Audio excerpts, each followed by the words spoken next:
आषाढ़ मास के शुक्ल पक्ष की एकादशी तिथि को देवशयनी एकादशी के नाम से जाना जाता है। ये साल भर में सबसे महत्वपूर्ण एकादशी व्रतों में से एक होती है। मान्यता है कि इसी दिन से भगवान विष्णु 4 महीने की योग निद्रा में चले जाते हैं और इसी कारण से इन 4 महीनों में कोई भी शुभ काम नहीं किए जाते हैं, जैसे कि विवाह, मुंडन, नए घर खरीदना या फिर गृह प्रवेश आदि कार्यों पर भी रोक लग जाती है।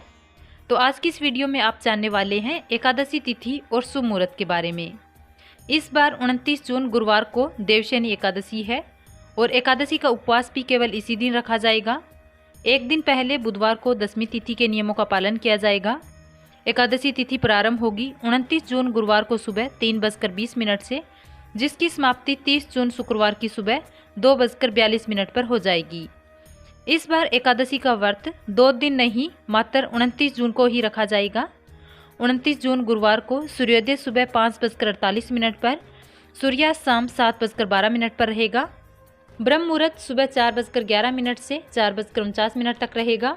अमृत काल का समय सुबह 7:31 से 9:09 तक रहेगा। आप सुबह की पूजा ब्रह्म मुहूर्त से लेकर अमृत काल तक कर सकते हैं।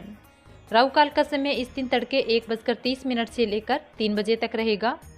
द्वादशी तिथि प्रारंभ होगी 30 जून शुक्रवार की सुबह 2:43 से और समाप्त होगी 1 जुलाई शनिवार की सुबह यानी कि 30 जून की मध्य रात्रि को 12 बजे के बाद 1:17 पर।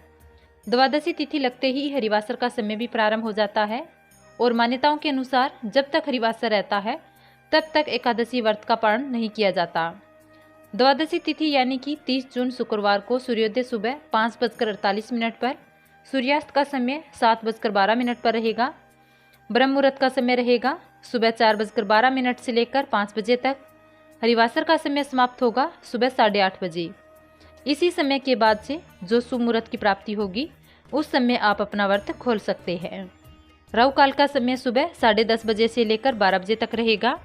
देवशयनी एकादशी व्रत पारण की तिथि और शुभ मुहूर्त रहेगा 30 जून शुक्रवार सुबह 8:50 से लेकर 10:25 के अंदर अंदर आप अपना व्रत खोल सकते हैं।